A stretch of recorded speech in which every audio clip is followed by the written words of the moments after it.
विनोद पाटील आज मुख्यमंत्री शिंदेंची भेट घेणार आहेत। संभाजीनगरसाठी विनोद पाटील हे महायुतीकडून इच्छुक आहेत, तर महायुतीकडून संभाजीनगरमध्ये संदीपान भुमरे यांना उमेदवारी देण्यात आलेली आहे। त्यामुळे मुख्यमंत्र्यांच्या भेटीत विनोद पाटलांची नाराजी आज दूर होणार का हे पाहणं आता महत्त्वाचं असणार आहे। छत्रपती संभाजीनगर लोकसभेतून महायुतीकडून इच्छुक असलेले विनोद पाटील आपल्या सोबत आहेत।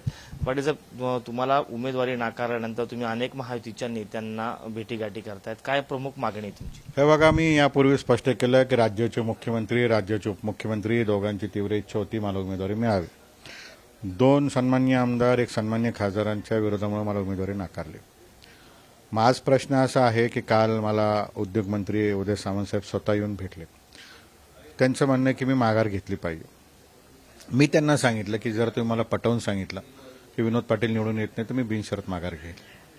आपण सर्वे केला पाहिजे, सर्वे रिपोर्ट माझ्यासमोर ठेवा आणि मला पटवून सांगा, नाहीतर मी तुम्हाला पटवून सांगतो की आपण दिलेला उमेदवार विजयी होत नाही।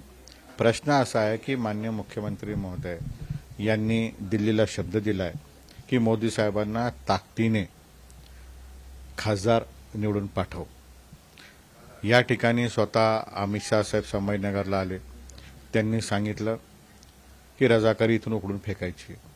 मग प्रश्न असा आहे की जर तुम्हाला दिल्लीला खासदार द्यायचे असेल तर तुम्हाला इलेक्टिव्ह मेरिटमध्ये गेलं पाहिजे, आणि इलेक्टिव्ह मेरिट माझ्याकडे आहे, सर्वसामान्य जनता माझ्यासोबत आहे, तेव्हा मला उमेदवारी द्यावी।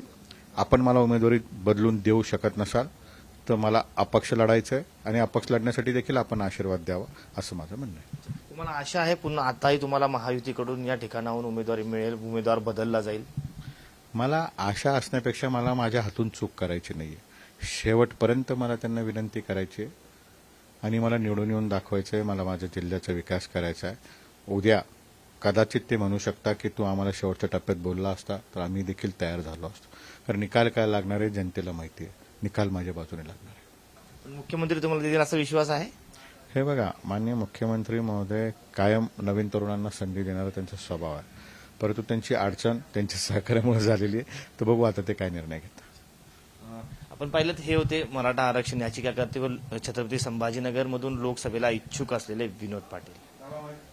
कॅमेरा पर्सन अमोलसह मी सचिन जिरे, पुढारी न्यूज, छत्रपती संभाजीनगर।